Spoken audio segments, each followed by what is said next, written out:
Barcelona ha estat inspiració de poetes, des de Jacint Verdaguer fins a Joan Maragall, passant per Pere IV, Enric Casasses, Marta Pessarrodona, Rovira Virgili, podria ser una llista inacabable. Ha estat inspiració també de guionistes de televisió, ha estat escenaris, ha estat platós de cinema.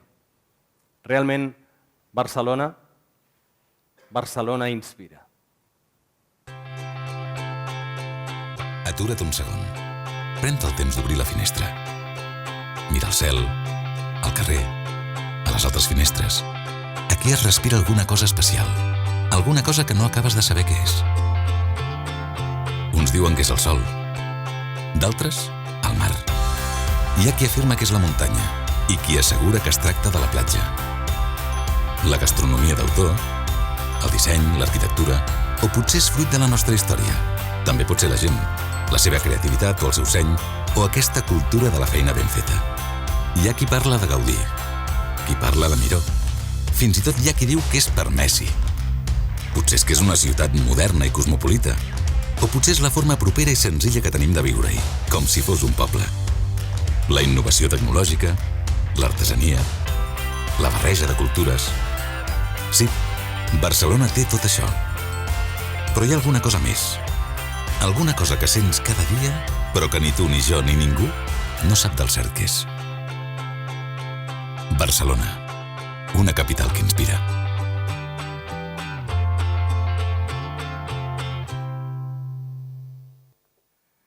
Barcelona inspira per parlar de Barcelona, per parlar del seu compromís amb la cultura, per parlar de la seva evolució, de la seva progressió, del seu vincle directe també amb la tecnologia i especialment amb les noves tecnologies. Tenim amb nosaltres l'oportunitat de parlar amb Josep Ramon Ferrer, si és tan amable, que és director d'Estratègia TIC Smart Cities de l'Ajuntament de Barcelona. Bona nit. Sisplau. Bé, bona nit. Com heu vist en el vídeo, Barcelona inspira moltes coses, inspira cultura, inspira modernitat, inspira una ciutat cosmopolita, inspira molts adjectius que, en el fons, quan vas pel món, i que segurament us passa a tots vosaltres, i et diuen allò del "Do you come from" i dius Barcelona, es dibuixa un somriure meravellós a la cara de la gent. Bé, òbviament inspira i, a més, et genera una certa orgull de pertanyença. Bé, avui, a banda d'aquests valors que inspira la Barcelona actual, el que m'agradaria compartir amb tots vosaltres és allò que ens inspira, o volem que ens inspiri, la Barcelona del futur. I us proposo que m'ajudeu a construir aquesta Barcelona del futur. En les bosses que us han donat hi ha un paquetet amb unes cartes, en cadascuna d'elles hi ha un adjectiu, hi ha una paraula d'allò que inspira Barcelona. El que us demanaria és que, més enllà del que diu en aquesta targeta, agafeu una d'elles, la que vulgueu, la que us faci més ràbia, i m'ajudeu amb la paraula o la frase que a vosaltres us inspira no la Barcelona actual, sinó la Barcelona del futur, la Barcelona d'aquí 20-30 anys. Aquella Barcelona que somiaríem, que voldríem pels nostres fills, que si la poguéssim planificar i d'alguna manera podem treballar per la nostra ciutat, per la nostra Barcelona, doncs aquella ciutat que somiem per d'aquí 30 anys. Mentrestant, això, si m'ajudeu, us passaran a recollir aquestes targetes el Carles i la Lorena d'aquí una estona. Jo, mentrestant, intentaré traslladar-vos què és allò que ens inspira o, d'alguna manera, quina és la visió que tenim des de l'Ajuntament d'aquesta ciutat intel·ligent, d'aquesta ciutat del futur, d'allò que ara està molt de moda, que se'n diu l'Smart City. Bé, en primer lloc, per fer això, una certa visió històrica, que és la Barcelona actual, la Barcelona que tenim, ha sofert diverses transformacions al llarg de la seva història. Partim d'una Barcelona romana, una Barcelona que al cap de 1.000 anys d'història es transforma en la Barcelona medieval. A partir d'aquí, després, ens trobem diferents transformacions, òbviament no només urbanes, econòmiques, polítiques, i ens trobem amb la Barcelona de diguéssim, de la revolució industrial, la Barcelona del Cerdà, la Barcelona de l'urbanisme, la Barcelona de l'Eixample, que posteriorment, al cap de 150 anys posteriorment, doncs es torna a transformar, es torna a modificar en base a uns events internacionals que sobretot el plasmaríem amb l'event dels Jocs Olímpics. L'event dels Jocs Olímpics, òbviament, té una transformació urbanística a la ciutat important, ens ajuda també en la transformació de tot el que seria el trànsit a la ciutat, amb les rondes, etc. Però sobretot, el que diria és que la Barcelona olímpica el que fa és tornar a posicionar Barcelona en el mapa mundial. És a dir, més enllà del que van significar els Jocs Olímpics, Barcelona avui és el que és perquè torna a estar en un context mundial en el qual juga en una Champions de ciutats com pot ser Londres, Nova York, París, etc. I per tant, per nosaltres, amb totes aquestes transformacions, el que volem visualitzar és que per nosaltres el que és important és quina volem que sigui la Barcelona del futur, la Barcelona que volem construir per d'aquí 20, 25, 30 anys. I això, òbviament, va d'eficiència, va de sostenibilitat, va de tecnologia, però no només va d'aquests punts, va de molt més que això, perquè, fixeu-vos, la tecnologia la podem planificar 5 anys vista, 7, 10, no podem planificar quina serà la tecnologia del futur a 30 anys vista, i en canvi, l'exercici que volem fer és planificar quina és la ciutat que volem per d'aquí 30 anys. I a partir d'aquí, construir el projecte de ciutat intel·ligent, de ciutat del futur, a través de les noves tecnologies, a través de l'energia, a través de l'eficiència, etc.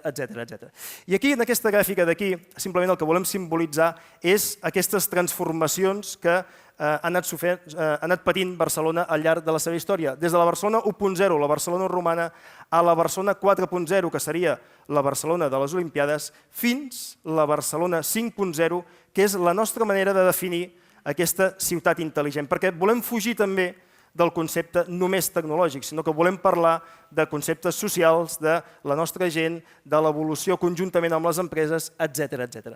Bé, doncs en aquest punt, el que és per nosaltres molt rellevant, en aquest context de construir la Barcelona del futur, és molt important partir de dues premisses, que és quins són els objectius, quin és el tipus de ciutat que volem per d'aquí 20-30 anys. I per tant, des de l'òptica de l'Ajuntament, el que volem és una Barcelona on la seva gent visqui millor. Per tant, una Barcelona amb millor benestar social, amb millor cohesió social. Per tant, una Barcelona de les persones, una Barcelona de la gent que hi viu, de la gent que hi treballa i de la gent que, òbviament, ens hi visita. I al mateix temps volem una Barcelona que sigui capaç de ser motor de l'economia catalana, una Barcelona que ajudi al creixement econòmic, una Barcelona que, ajudada per les empreses que hi ha en el sector energètic, en els diferents sectors de la ciutat, ens ajudi a impulsar aquesta ciutat i que d'aquí 20-30 anys puguem seguir inspirant capacitat d'innovació, capacitat de lideratge i capacitat de transformació. I en aquest context, per nosaltres és molt important entendre que quan nosaltres parlem d'aquesta Barcelona Smart City, d'aquesta Barcelona intel·ligent, d'aquesta Barcelona del futur, ho fem parlant de moltes àrees de la ciutat. I per tant, el que veieu aquí és tot allò que representa per nosaltres la Barcelona Smart City, que és no només tecnologia, fixeu-vos que els 3 primers programes que hi ha són bàsicament tecnològics, però com us deia abans, això va molt més enllà de la tecnologia. Hi ha programes que fan o que impacten d'alguna manera en l'energia, d'altres en la transformació de la mobilitat, d'altres en la gestió de l'aigua, la gestió dels residus, o d'altres que són directament vinculats a com som capaços de millorar els serveis com el turisme, l'educació, l'oci, etc. Per tant, el que ens inspira des de l'òptica de l'Ajuntament és una visió integral, una visió de tota la ciutat i, per tant, una visió de transformació a llarg termini de la nostra ciutat. I aquí, per nosaltres, és molt important el fet que aquesta Barcelona, on, d'alguna manera, siguem capaços de mapejar totes aquestes iniciatives en les diferents àrees de la ciutat, puguem, d'alguna manera, comptar amb la col·laboració, clarament, dels nostres ciutadans i, per tant, ser capaços d'implicar la nostra gent, però és fonamental per nosaltres entendre que aquest projecte no és un projecte de l'Ajuntament de Barcelona, és un projecte de la ciutat de Barcelona. I, per tant, per nosaltres és fonamental comptar amb que en aquest projecte i que, òbviament, l'Ajuntament hi té un paper de lideratge, un paper de motor, doncs és un projecte en el qual volem comptar, com us deia, amb la nostra gent, amb els ciutadans de Barcelona, però sobretot amb les empreses que ens han d'ajudar a fer aquesta transformació i aquesta evolució en les diferents àrees de la ciutat. I, per tant, en el context d'avui, en el qual estem parlant d'eficiència, de sostenibilitat, d'energia, per nosaltres és fonamental transmetre-vos el missatge que aquest projecte és un projecte en el qual per nosaltres és fonamental imbricar les ciutats i, per tant, allò que està molt de moda i que tothom, en terminologia anglosaxona, el PPP i el tema del partenariat públic-privat, doncs està molt de moda. Per nosaltres és fonamental perquè la nostra visió d'aquesta jugada és com som capaços, des de les institucions, des de l'Ajuntament, òbviament, però altres institucions de la ciutat, com som capaços de fer jugar a les empreses, com som capaços de promoure que les empreses ens ajudin a transformar i a fer aquest viatge conjunt en la nostra ciutat.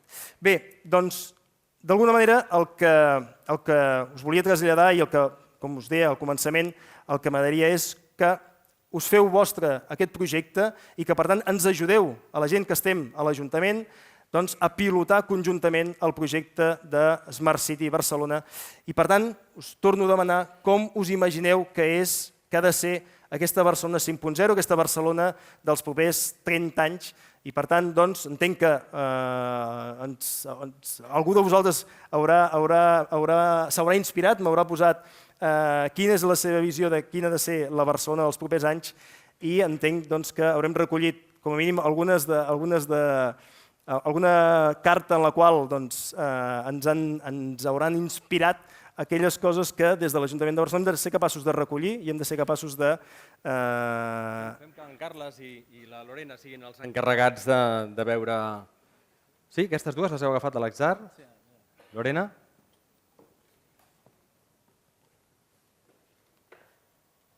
Bé, aquí diu creativitat. Té un número de telèfon. No sé, deu ser per tu. Té pinta de tio, això. Sí? Tu mateix. I una Barcelona viva, diu aquí. Bé, en tot cas, jo el que diria és que segurament, no només amb això, sinó que, insisteixo, en que per nosaltres és fonamental ser capaços que entengueu o de transmetre-us el missatge de que aquest projecte no és només un projecte de l'Ajuntament, és un projecte comú de la gent que estem a la ciutat, de la gent que treballa a la ciutat, de les empreses que hi ha a la ciutat i d'aquelles que hem de ser capaços de facilitar que s'instal·lin a la ciutat o que sota el barret de la capital mundial del mòbil, sota el barret de la capital europea de la innovació, atraure-les i, per tant, atraure inversions per millorar la nostra ciutat. Bé, l'última que posava aquí és una Barcelona viva. En tot cas, jo una mica com a conclusió, potser agafant aquest Barcelona viva, aquesta Barcelona de la creativitat, aquesta Barcelona de la passió, el que diria és que a nosaltres, des de l'Ajuntament, el que ens inspira i la voluntat de treballar per aquesta Barcelona és això mateix, una Barcelona viva, una Barcelona amb lideratge amb les noves tecnologies, una Barcelona amb lideratge amb l'eficiència, amb la sostenibilitat, amb l'energia, però sobretot una Barcelona de la seva gent, una Barcelona en la qual les empreses tinguin l'oportunitat d'innovar i ser capaços d'innovant, transformant la ciutat, després això exportar-ho al món i fer un món més just i un món millor a casa nostra. Bé, doncs, tot això és el que m'inspirava la nostra ciutat, la ciutat del futur, i per tant, doncs, jo quasi que ho deixaria aquí mateix. Déu-n'hi-do. Gràcies, Josep Ramon Ferrer. Perfecte, pots seure.